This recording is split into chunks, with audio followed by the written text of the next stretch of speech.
Hello, everyone. Welcome to another episode of Zero Events, our live series where we go deep into extended reality and innovation in immersive technologies. So, my name is Sonia, and I will be your host today.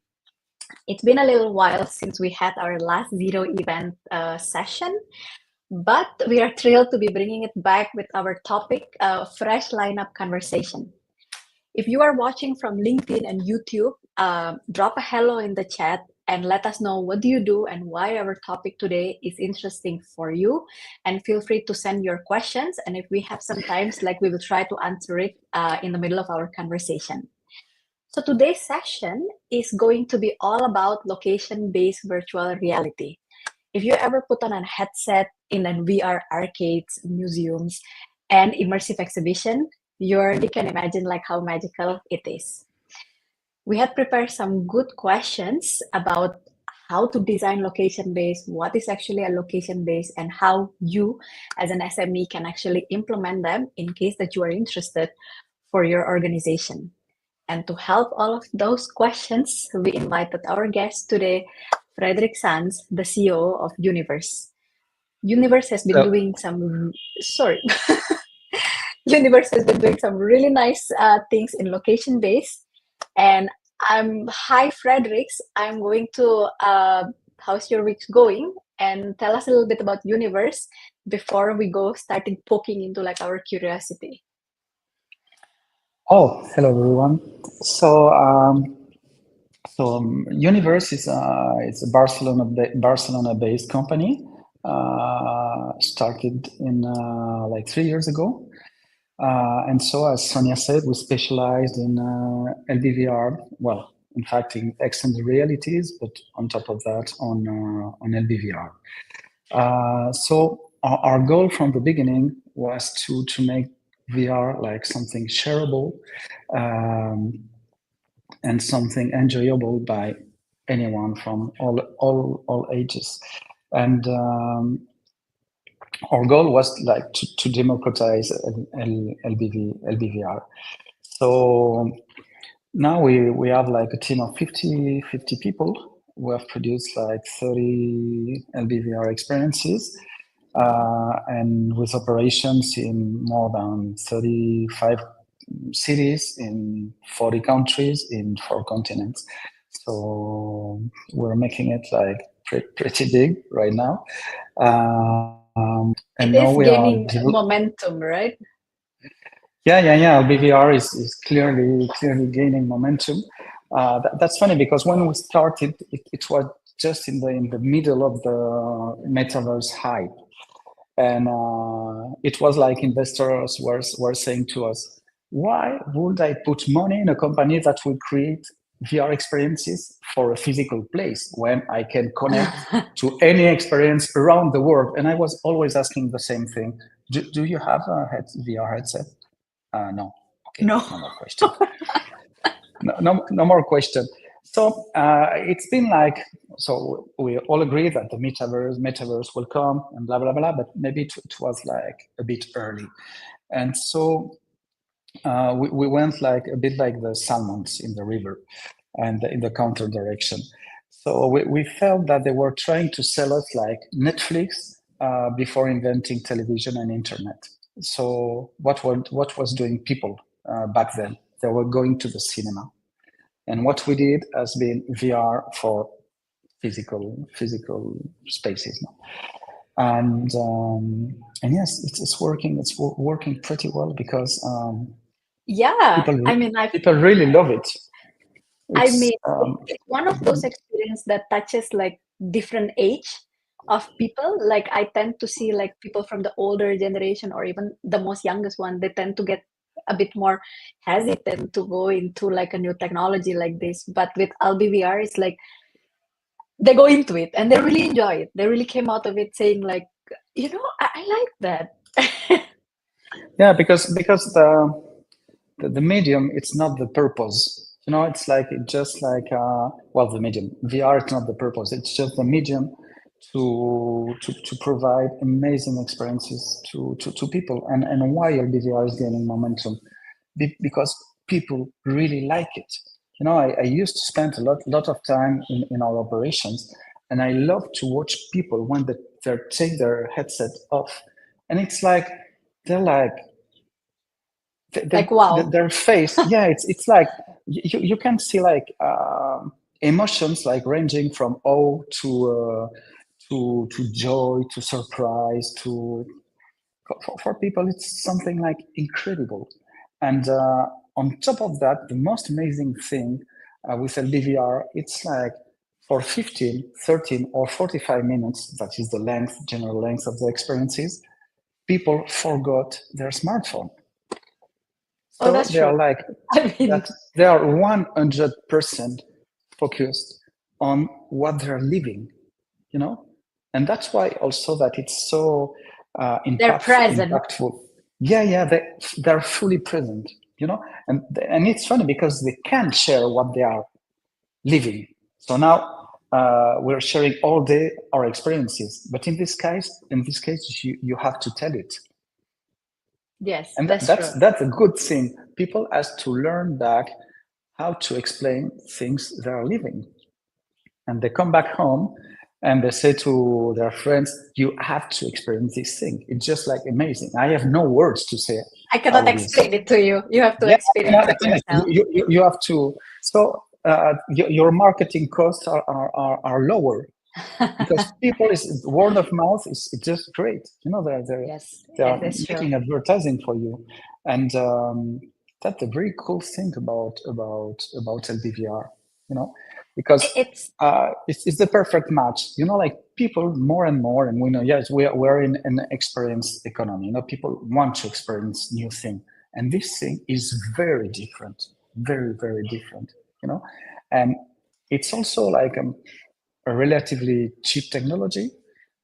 It's relatively easy to deploy. So, in fact, it's like the perfect match.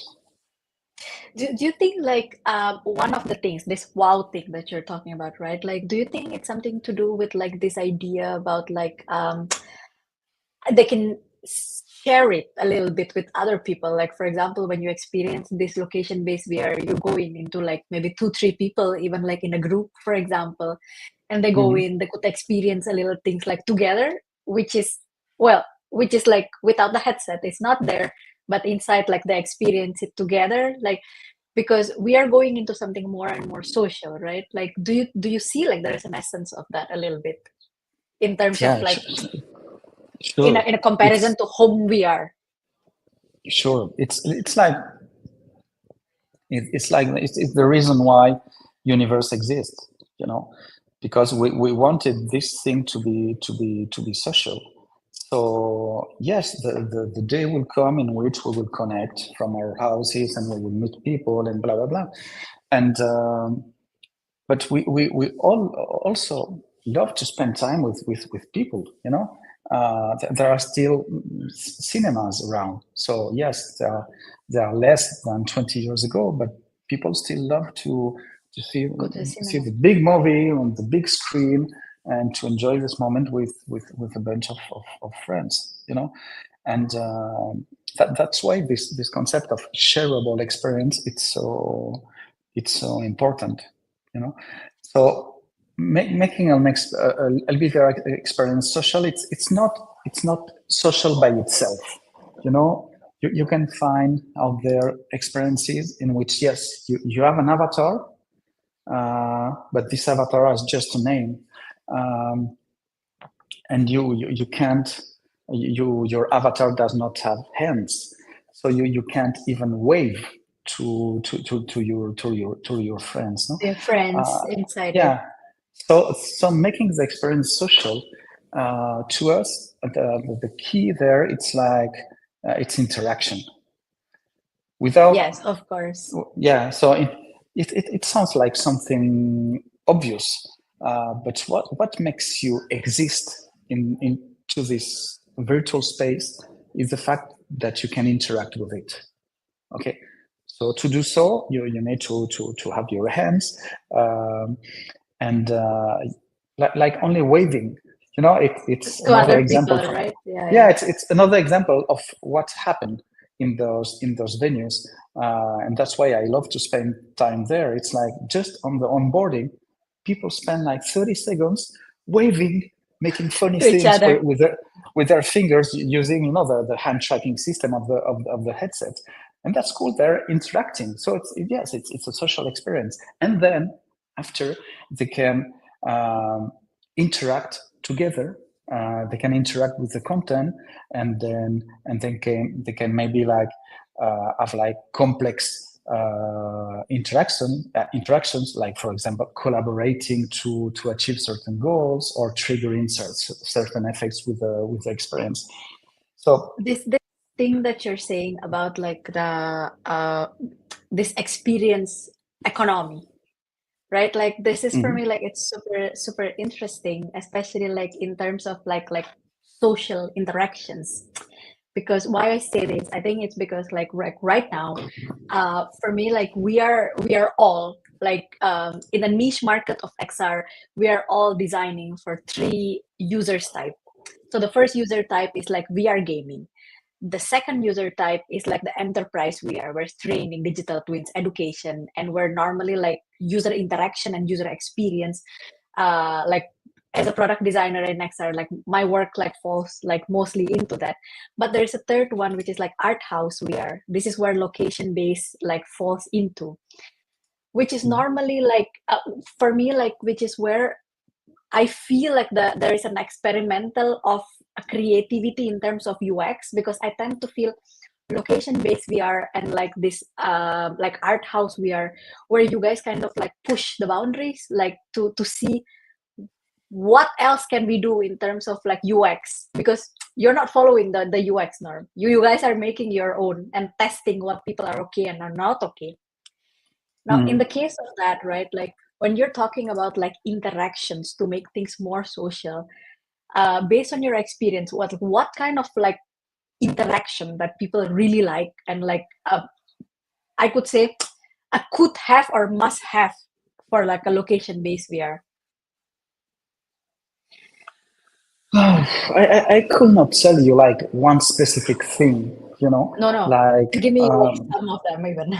no, but for example, there are so many LBVR experiences without any interactions that having at least like allowing to see your hands and having Okay. like some light interactions with the content, like to me it's like right, that's the must have, Okay. you need to interact with this, and after it has to see with the narrative. It has to see with, there are like many different things. I put you an example. We produced an experience about a famous Alfred Hitchcock movie called Spellbound. Okay, and so Spellbound was well, about psychoanalysis. Okay, Psychoanalysis. and Okay. yeah, and Hitchcock really loved the work of Salvador Dali, the painter. So he commissioned him a very important scene of the movie that was the scene of the dream. Okay, Okay. and so Dali was the king of surrealism, and so he designed all this scene of the dream. And so we put an experience. We created an experience about based on this movie and on the dream. And that was funny because as it was a surrealistic world, we could do almost like anything. And at a certain point, you were standing on a bed that was floating on the sea like a boat, and up on your head you could see like whales swimming in the sky, and then you were coming to a cliff, a huge cliff just in front of you, and some umbrellas were coming flying around you, and then you could see like an umbrella just in front of you, and if you will grab this umbrella, so you will go up 100 meters like an elevator up to the top of the cliff.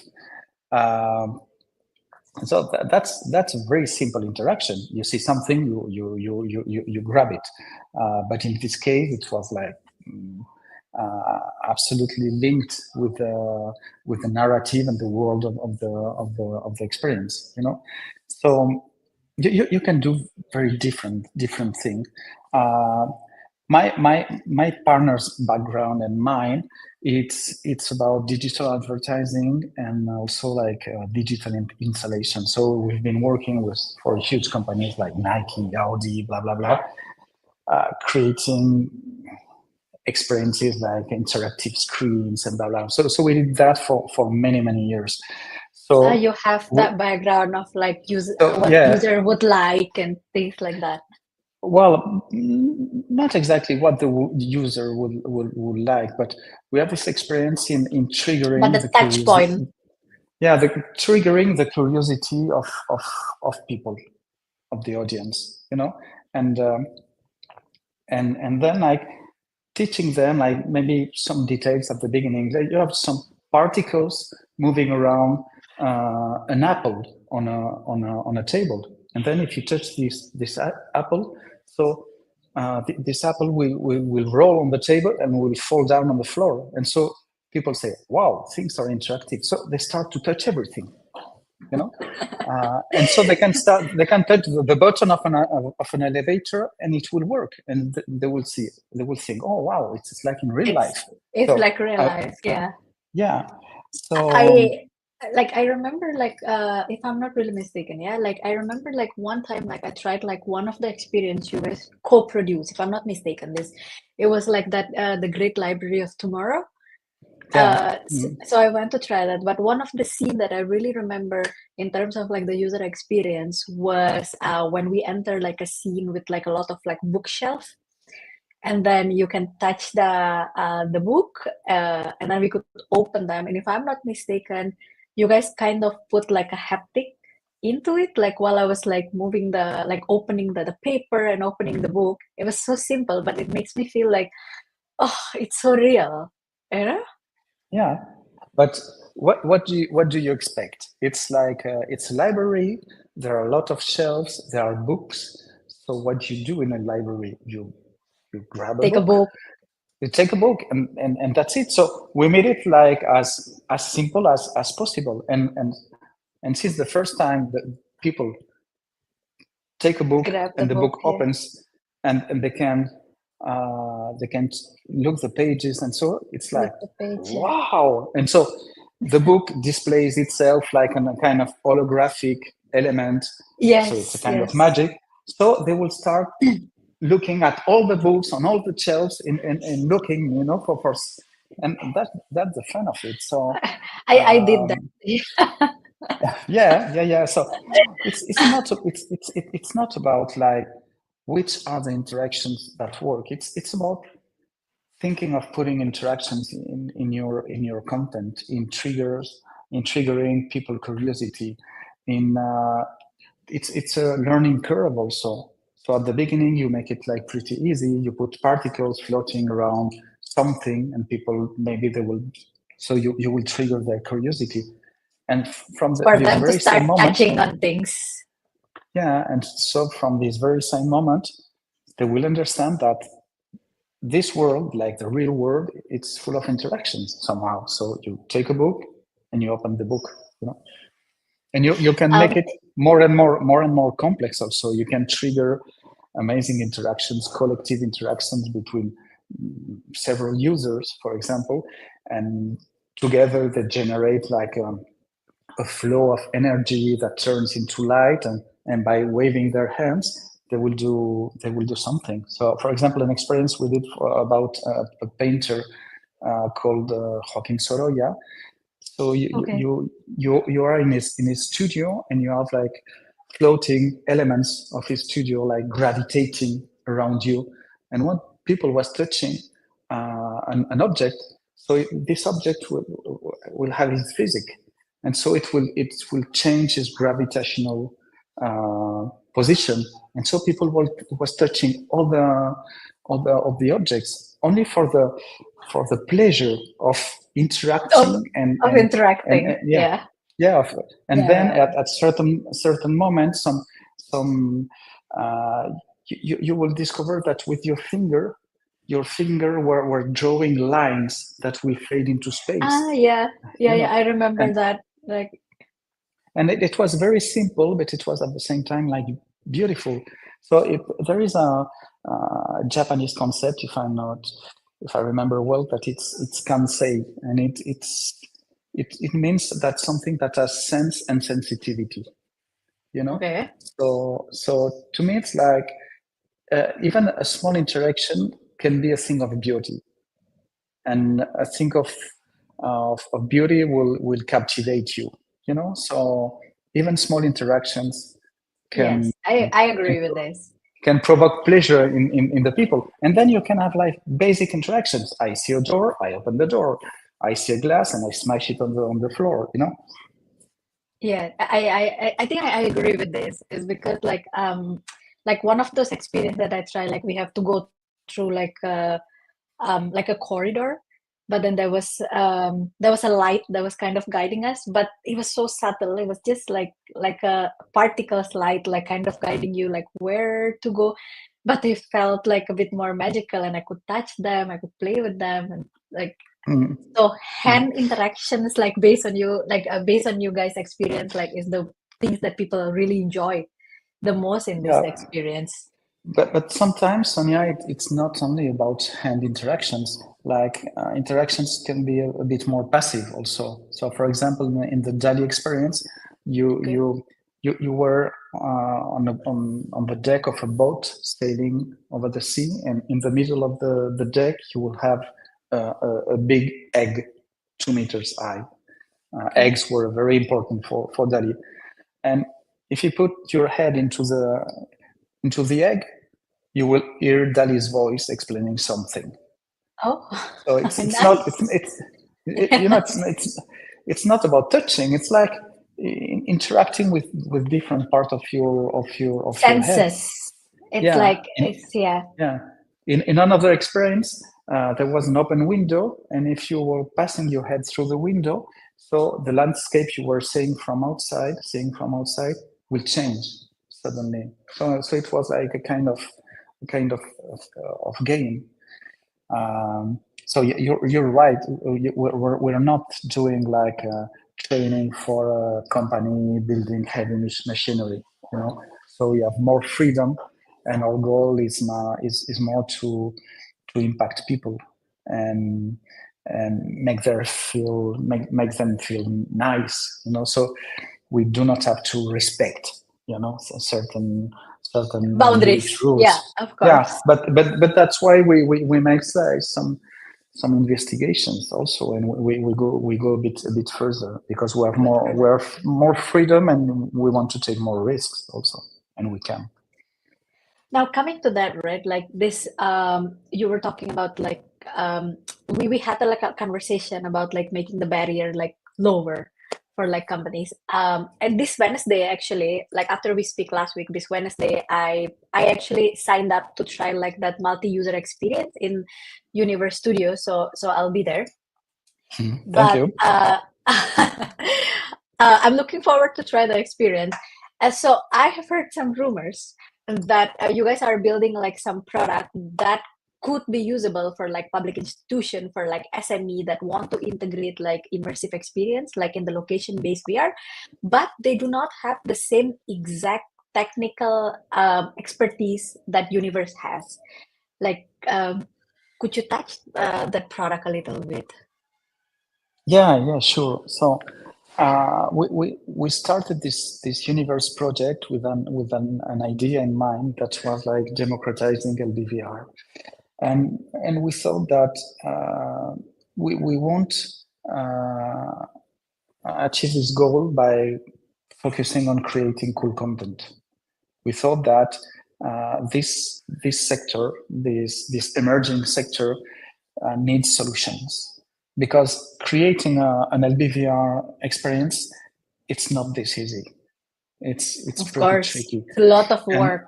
Yeah. yeah, and managing an LBVR experience, managing an LBVR operation, it's also tricky.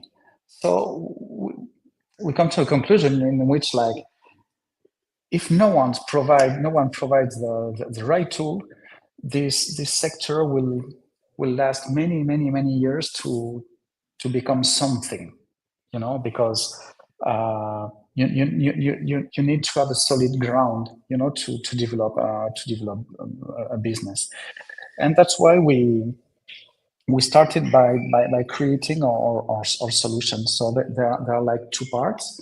One is what we call the experience manager system. So it's the solution that is being used to manage LBVR operations from 2 to 100 users in physical spaces of any size and shape, up to 1,000 square meters, for example.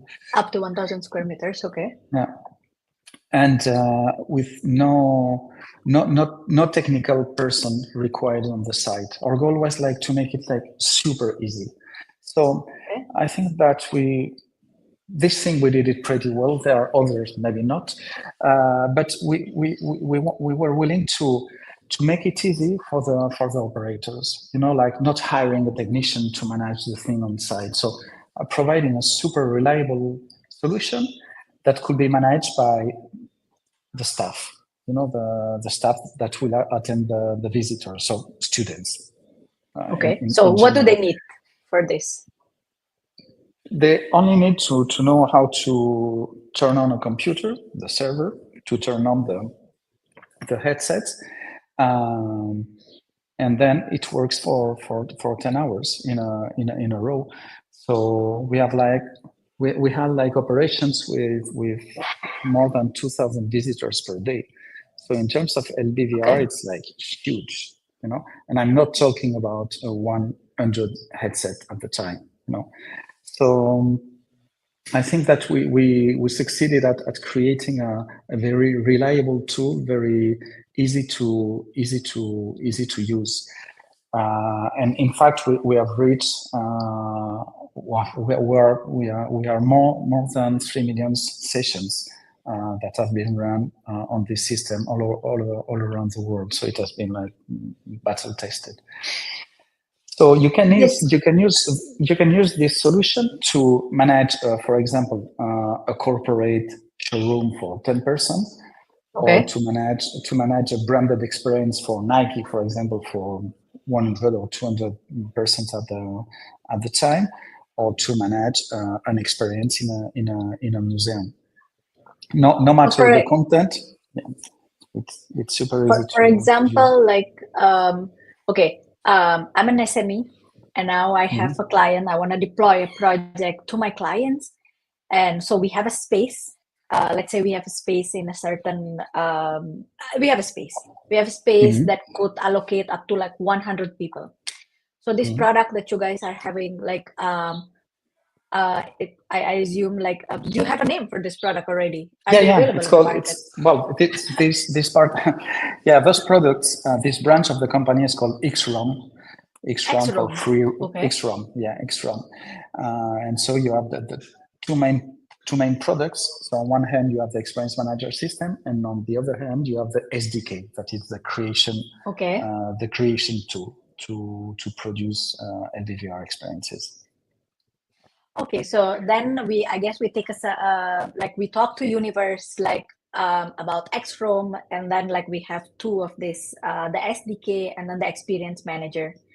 And with that, do I need to develop my own content as an SME, or you guys have like a library of content, for example, that we can reuse to test like the ground? Like how does it work? So there are different things. Okay, as content creators, that's the other part of our business. That's the studio. Yes. As content creators, we are putting together a catalog of content. Okay. Besides that, we have been co-producing, or we have been commissioned to produce content for third parties. For example, the Tomorrowland experience, the Great Library of Tomorrow. It has been a commission. That has been a production we did for. Co-produce. We did for them. So in fact, now we are putting together this catalog of content, but well, it takes time to produce an experience, even if you use XROM. XROM will help you to boost the production process, but it will take you some months to produce your experience. So creating this catalog is taking a bit of time. So right now we have a few contents to share with a cultural institution or a museum. So we can share with you an experience about Van Gogh. We can share with you an experience about the Prado Museum. We can share with you an experience about Spellbound, this Dali and Hitchcock movie. We can share with you Hotel Dracula and the fairy tales that are like more entertainment content. Okay. So to you, it could be an option to test the ground, actually. To test the ground. Okay. Our goal with the SDK is like to enable content creators to create easily super cool LDVR content. Okay. So even if our approach is what we call low code, no code, okay, and so you should not need a Unity developer to put together your experience. You need like a certain knowledge to create an experience. It's not like an SME or someone that uses, for example, Photoshop, and that would say, "Oh, okay, I will create a LDVR experience." Yes. This day will come. This day will come, but it's not as easy. But for example, as an SME, you can require a small VR studio to create the experience with you. The customized content. Exactly, to create a tailored content for them using XROM, and this using XROM will really boost the production process. That's the goal of this product. I like that. It's like lowering the barrier, exactly. For like not only big budgets projects can go into it, right? Yeah, so in the world of cinema, it took time. Like cinema was a super expensive thing, and then producing content for television, so it has lowered a little bit. And now content creators, they're using a smartphone. Yes. And almost everyone is a content creator.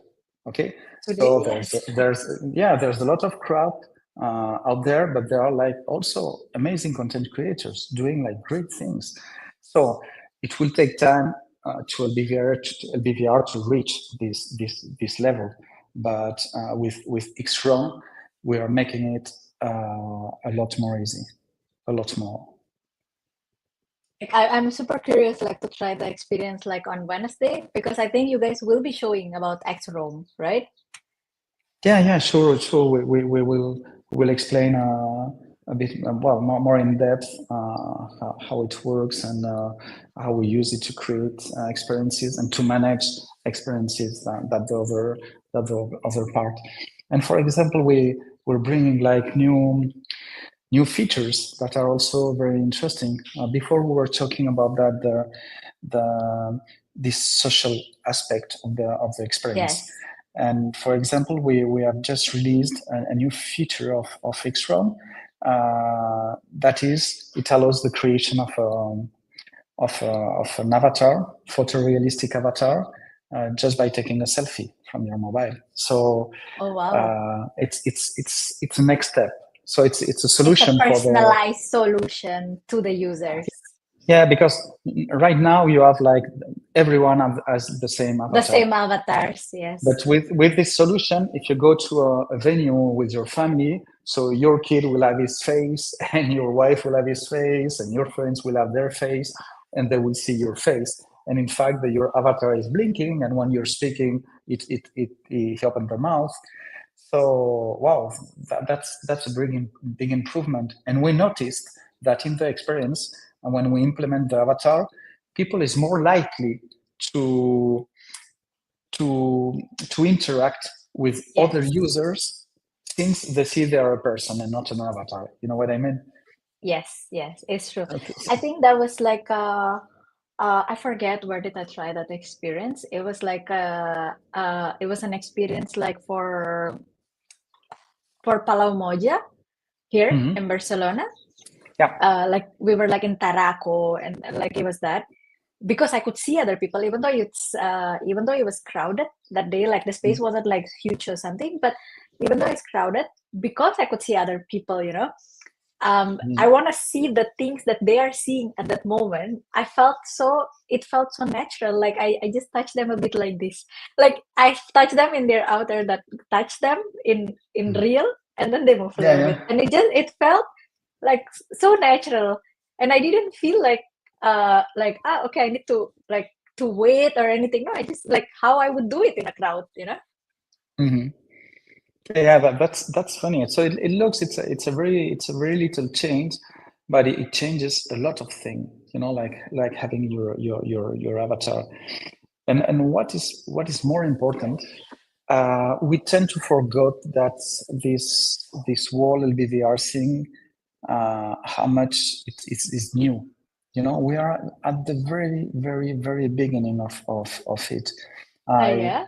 Yeah, many times I'm saying we are like the Lumiere brothers. We're like the inventors of cinema. And those guys, their first movie was a train. They filmed a train, and the audience was just like mind blown, and it was a train. I'm a bit And curious. I'm a bit and curious. Sorry, go well, ahead. yeah, and we are at this very same stage. So things will improve very fast. But for example, we're talking about an emerging sector. So um, before you put as an example, like what happened if when you must adapt an experience to another venue. And yes, that's a problem we have right now. That's a problem we have because some venues are not exactly the same size The of same size. the standard experience. So we have to take back the project and change things just to make it fit. So imagine what would have happened to cinema if they would have to redo parts of the movie to make it fit to the screen of certain theaters. You know what I mean? Yeah, And that's super and we difficult. Yeah. yeah, and so we're having those kind of problems. So luckily, AI will help help us to design solutions in which, like, dynamically, you will put your floor plan, and it will resize automatically the experience. And we expect to be using something like that very, very soon, because right now it's a bit pain in the ass. Each time you receive a floor plan from a new operation in Belgium, and you say, wow, there are two columns in the middle. Well, what do What we am I do? And gonna do so with my content now? yeah. So you have to design and put like some virtual props and assets in the middle, just to avoid Okay. like people colliding. And so to me, it's like an example of where we are right now. And another I'm a bit example, like yeah, go on, go on. I'm a bit curious, like because you said like I mean, uh, in terms of like a location-based VR, like I'm starting to see a lot more things, like all this interaction that's coming into the pictures, and you were explaining a little bit more about it. But you said like we were in the beginning, like there are so many other things that we can do, and it got me like curious, like with so many like the new things that are happenings. We have AI, we have spatial computing that's there. Like, is there any emerging technology that you guys are currently like experimenting or looking to integrate like in universe for your location based VR in the near future? Yeah, sure, obviously. I will tell you some, and other I will keep Okay. it to me. No, but for example, and I'm just talking about existing tools, okay? Sure. So AI, speech to text, text to speech, and blah blah blah. So AI is providing us like with a set of amazing tools to create like just mind-blowing experiences. For example, just think that you're in an experience, a BVR experience, and all of a sudden you're in front of Albert Einstein, Okay. and you can chat with him. And Albert Einstein has his real voice, okay, because we got samples of his voice, so his AI will talk exactly like him. And so, yeah, maybe you will start at the beginning, like asking him about relativity, but maybe you want to try to ask him about his favorite meals, and then he will answer you. And maybe you will ask him about his opinion about the last game of Manchester City, and maybe it will surprise you. You know, That he knows. yeah, because he knows. So in terms of narrative, it opened us like an incredible world of opportunities, of things we can do, and that's just amazing. So our new production will have very much of this into it. Another thing related with AI, it's what I mentioned just some minutes ago about like remapping dynamically your. Have you guys been doing that like manually before? Well, in fact, we're doing it manually. Wow. Yeah, it's a Yeah, lot yes, of work, that one. yeah, that's a lot of work because sometimes you say to promoters, we need to have like 300 square meters in the shape of a rectangle of these measures. And the guy come back and say, yeah, I found the space you need, like 300 square meters, the rectangle, and there are like 12 columns in the middle, or in fact it's a bit shorter but a bit wider. So we have to Cater adapt. to that, yeah. It's adaptation. So it's worth to invest some money in developing a solution that will make this thing like automatic, because right now it's a bottleneck, because a promoter is calling you, guys, I have a venue right now in New York City, this side, and so we need an adaptation. Okay, so how long it will take? 4 weeks. Okay, forget it. You know what I mean? Because they want it Yeah. now. Like, we have the space Well, now. you know, we're having a kind of chicken and egg problem, okay? And it has to see with this LBVR thing being so new, okay, and so immature in some aspects. So it's funny to see that, like in some sectorial events last year, I was meeting promoters and they were saying, well, I don't trust very much this LBVR thing. We have to see. It costs a lot of money. I don't understand the business model. And now they are calling us and say, guys, how many contents do you have?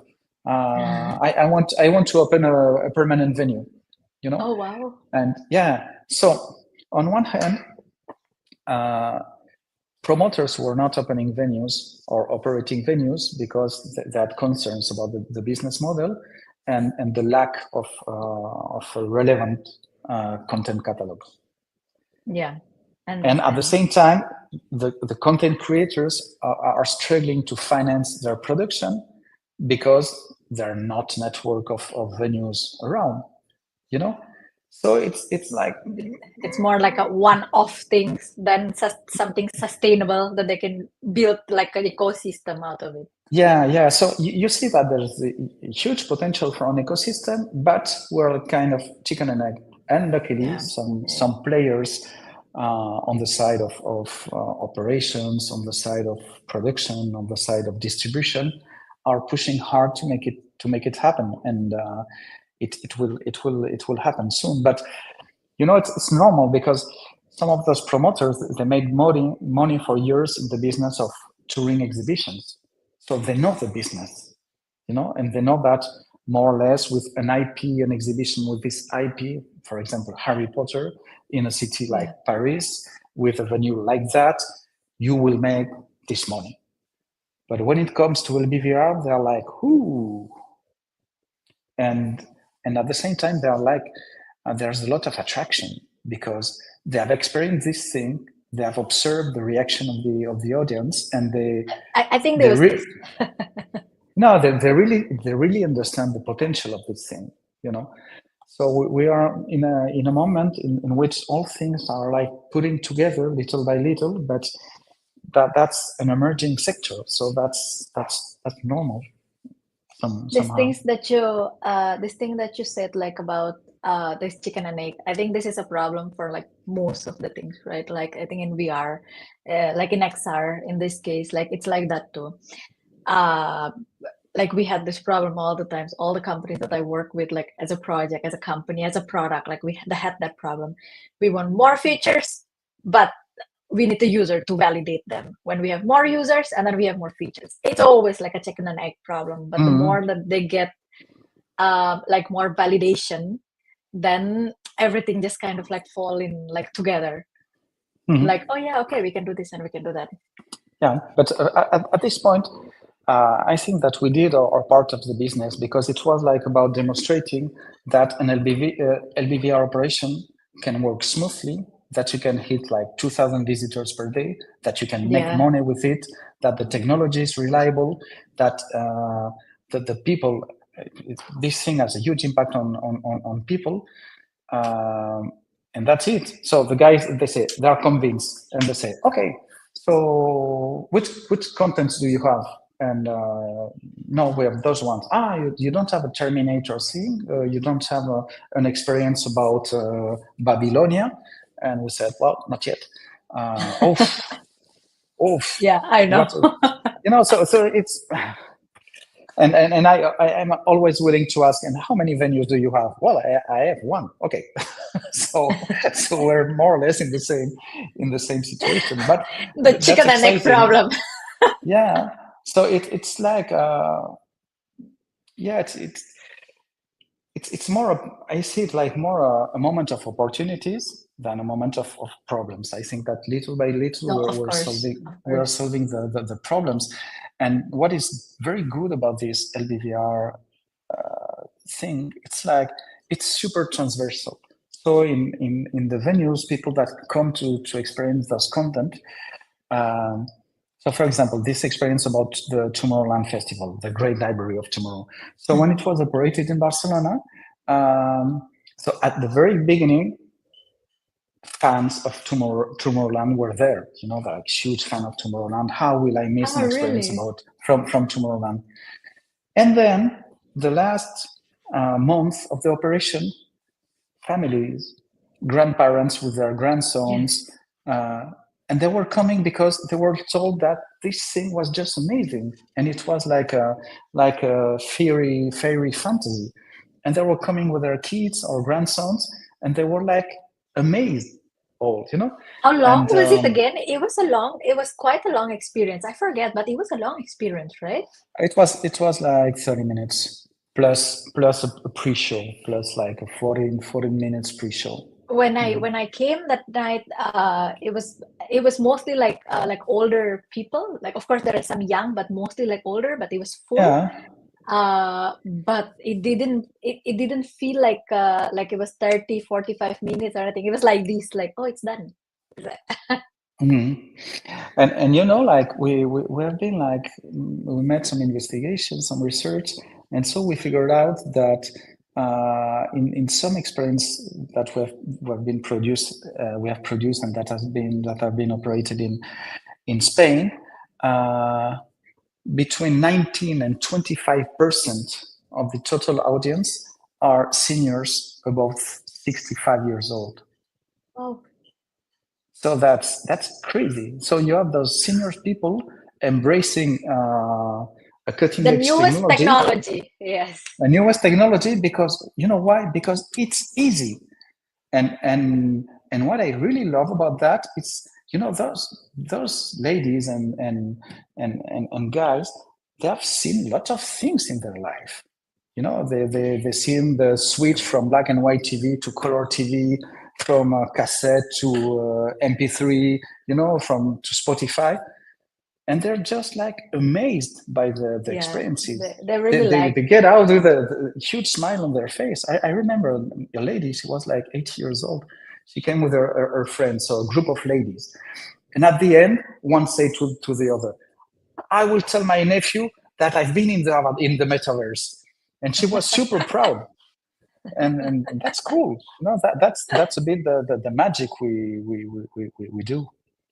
And this is like one of the things that I feel like product hasn't been able to do, like like designing a product, right? Like in like for XR, like lifestyle or productivity or enterprise or whatever, right? I think one of the things that we struggle the most when we're designing this product are retention, but acquisition and retention, of course. But even like for acquisition in this case, like there are a lot of people that says, oh, okay, it's a nice product, but to touch the younger generation, the older generation, it's hard. But I do not see that problem in location-based VR. Like for them, it's like it's natural. Like, oh, okay, let's try this. Yeah, like so it's like plug and play. Yeah, for me it's like, you know what, it's a good place to learn like how probably we should like build products.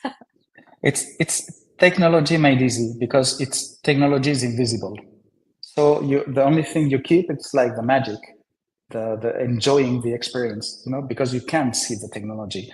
And that's very cool for those people because they have been struggling with the internet, like how to send an email, how to make an appointment, with the social security system. Like it's like, wow, phishing, scamming, all those things. And suddenly when they manage the internet, so comes NFTs, come the metaverse, come AI. It's like, wow, they're lost. And suddenly they get into an LBVR experience, and it's easy. It's just joy. And that's the cool thing of this thing that you were saying about like the avatar, right? That makes things like a little bit more social, a little bit makes people a little bit more like courageous to have interaction with another, like in this location-based VR. And you made an example about like this, like Einstein, for example. Is there like a certain experience or like any title of like the portfolio that you guys have that already have this? Or this is like one of the things that you guys are trying in the soon future? Coming very soon. Oh, okay. Coming very soon.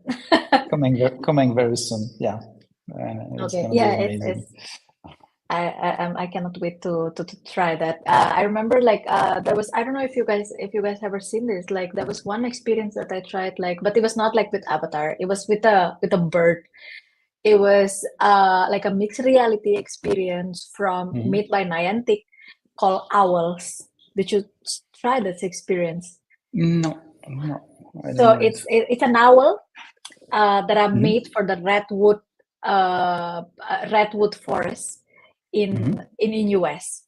So you go into the headset, it immediately opened like a wall. It opens your wall, an owl came out.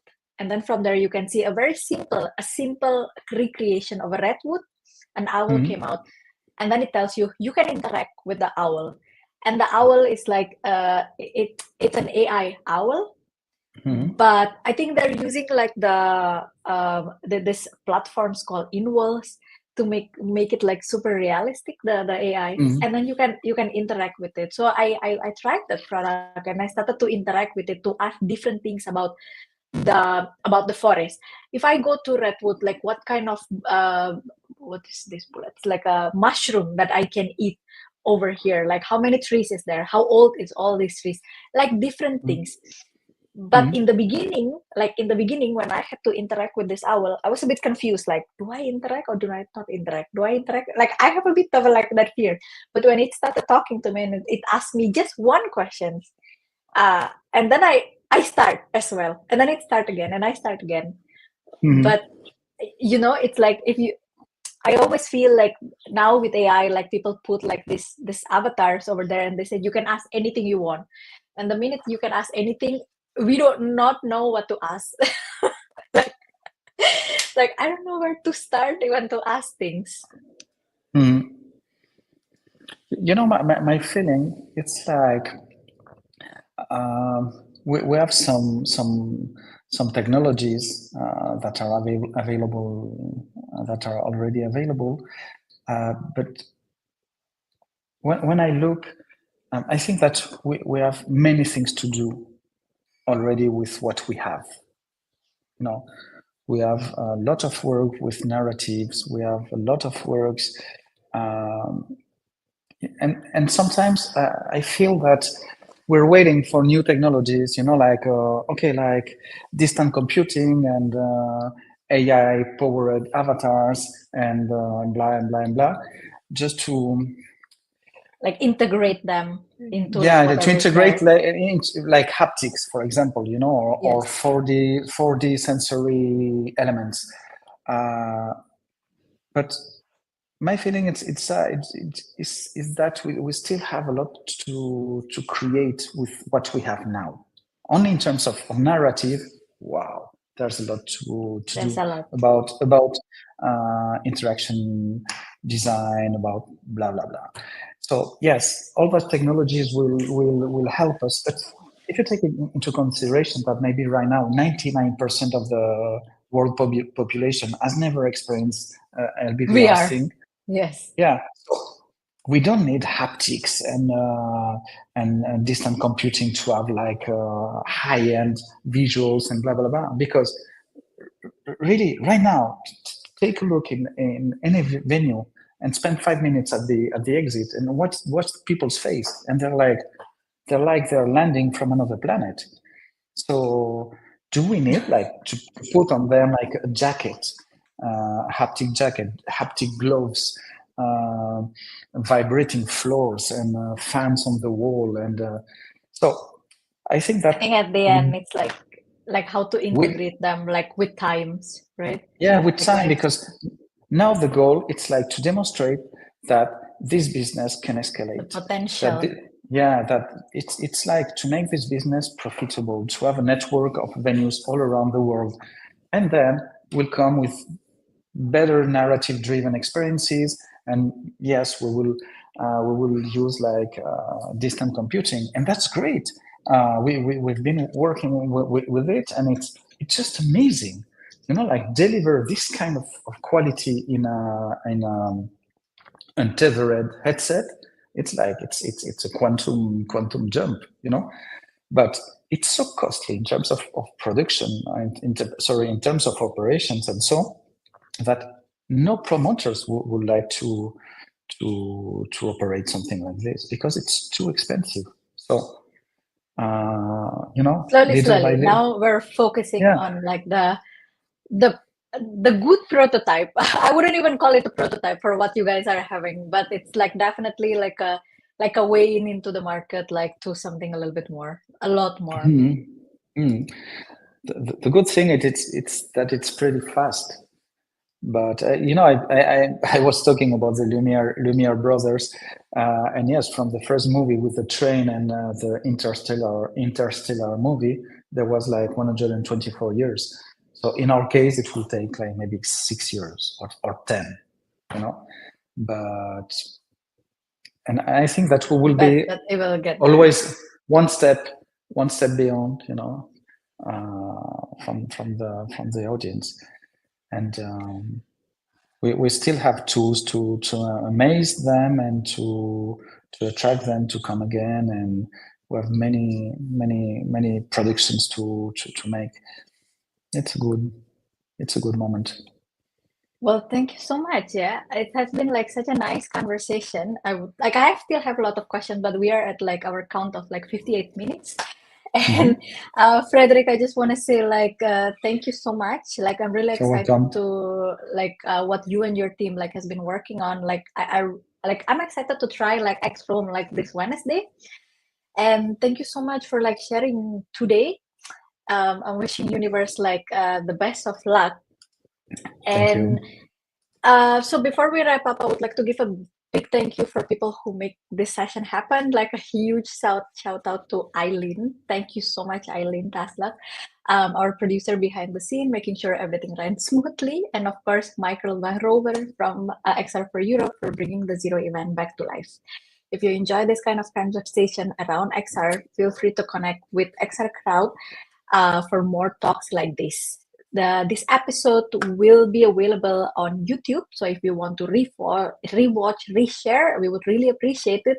And of course, if you're passionate and curious about location-based VR, check out Universe website, say hello, brainstorm ideas with them, like how your organization and business could integrate this into your experience, they do not bite, at least not in VR. Thank you so much, everyone, for tuning with us. We will see you in the Bye-bye. next event. See you Wednesday, Sonia. See you. Thank you so Bye. much. You're welcome. Bye. Bye.